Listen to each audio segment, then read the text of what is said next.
Happy Election Day, guys. This is darlacansell, real estate agent with Real Broker, enjoying this gorgeous day in South Louisiana. If you haven't already, I hope that you are going out today and voting. We are so blessed to live in a country where we have the freedom to vote and to make our voices known. So go out there and do your civic duty and vote. Let's talk about real estate. So I get this question all the time. How's the market? Listen, for me, the market has not slowed down. Thankfully for me, I am just as busy buying and helping buyers buy houses and helping sellers sell houses as I was last year at this time, the year before that at this time, the year before that at this time. It has not slowed down for me. And so if you're thinking about buying, I'd love to have a conversation with you. Listen, people say the interest rates are high. Guys, in the 80s, which really wasn't that long ago, I was born in 1975. In the 80s, the interest rates were in the 18s, 19s, 20s. Those were the interest rates. People think the interest rates are high right now because in the COVID days, they were in the 2s, 3s, 4s. Listen, that's never happening again. Those were the COVID days. COVID is hopefully something that never happens again, either the pandemic. But this is what I say to people. Buyers will always need a house to live in. Sellers will always have a reason to sell. There will always be people who need to buy. There will always be people that need to sell. But I guarantee you one thing. One thing is for certain. When the prices of things go up, they very seldom go down. You know, go to the grocery store and buy a 12-pack of Dr. Pepper. I remember not so long ago when you can get them on sale for 3 for $8, 3 for $6. Now I don't buy it anymore because it's just it's ridiculous. The prices of everything has gone up. The prices are not coming down. The prices of houses today and the prices of houses 5 years from now will be astronomically different from today than they will be in 5 years from now, and 10 years from now, and 15 years from now. Think about the prices of houses 10 years ago. There is no comparison. So if you're waiting to buy, that's not smart because the house prices are not going down. That is a guarantee. That is just economics. If you're a seller and you need to sell, it is a great time to be a seller because there is never enough inventory for buyers to choose from, ever. Especially in the rural communities where people are flocking to go to.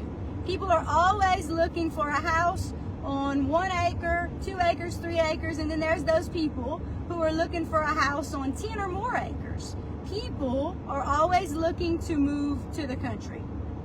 It's the call I get every single day. What do you have in the country? And the number of houses that are available for sale in the country or in the rural areas are so low, so limited. There's hardly none of them. So when something hits the market, it goes fairly quickly. It just does. So if you are thinking about buying or selling, listen, I'd love to have a conversation with you. Really, if you're a buyer, it is a great time to get a good deal because houses that are for sale tend to be sitting on the market a little bit longer because people watch the news, the god-awful news where nothing on it is positive. And so if you watch the news, you will believe the world is coming to a damn end. And so lots of people are waiting to buy after the election. I'm telling you one thing, there is going to be no difference in the economy today as there is going to be next month. None. Except that house prices are probably going to continue to increase because of limited demand, limited supply, and increased demand. Here's a situation. I'm going to just change the subject for a minute. Here's a situation. Have you ever heard of the term early occupancy?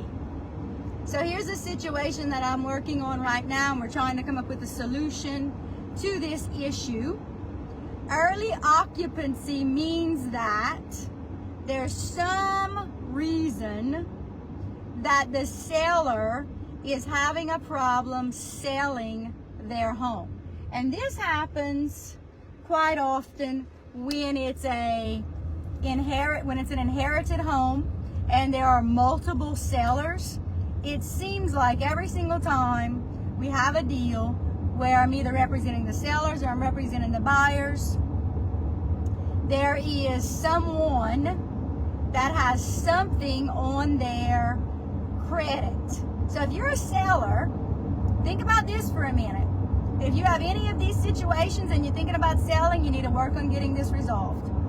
If you're a seller and you owe anybody that has turned you over to a credit bureau money, if you owe the IRS money, if you owe on a credit card from a couple of years ago, you owe them money. If you owe anybody money that has turned you into a credit bureau, or you owe the IRS money, or you owe back child support, for example, that's quite common, or you owe back alimony, that's common. If you are thinking about selling and you owe anybody that's substantial money, you can't sell your home until you pay that off. So what's going to happen is, let's just say you inherited a home and you have a couple of siblings and you'll have a contract and it's set to close, and then when the closing attorney goes to run all the things that they need to do to get it to close, they're running title, they're doing background, all the things they do. If one of the siblings has a debt that needs to be paid, that has to be paid first. That absolutely has to be paid first. So, if you're a seller and you know that you're thinking about selling anytime soon, or heaven forbid you have something listed for sale right now and you know that you owe the IRS money, or you owe some credit cards money, or you owe back child support, listen, pay it, because you're going to have to anyway. And you can't sell the house until you make it right. Simple as that. Now, you can agree to tell the closing attorney, take it out of the proceeds of the sale of the house. All right? Sometimes that works. Sometimes it doesn't. Sometimes they force you to go fix it and make sure it's right before you close. It depends on the situation. I'm not going to get into all the details. I am definitely not an attorney, but I do know that I'm handling a case right now where I represent the buyer, and the sellers are a bunch of siblings that own a house, and one of them owes money for a credit card, which means that we cannot close on the house until that is resolved. And so what my client could do is she can get what's called early occupancy and move into that house and hope and pray that this issue is resolved. Listen, that's risky. That is super, super risky.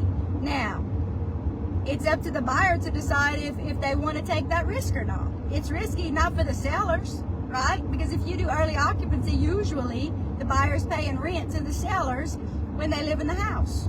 So it's not a problem for the sellers at all. It is very risky for a buyer, because what if they move into this house and this issue drags on forever and ever and ever?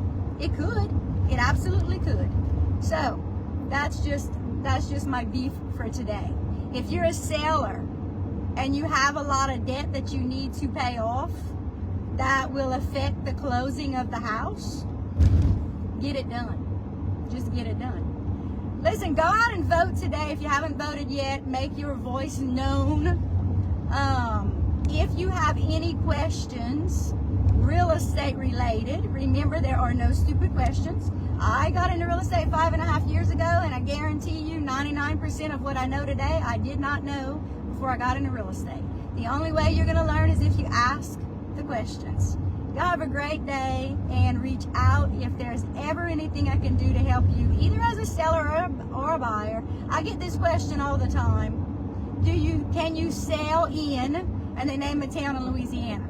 I can sell anywhere in Louisiana, and I love to do it. A house is a house is a house. It doesn't matter what city it is in. I can pull comps anywhere and figure out the market value of your home and make you a lot of money. Y'all have a great day. Take care.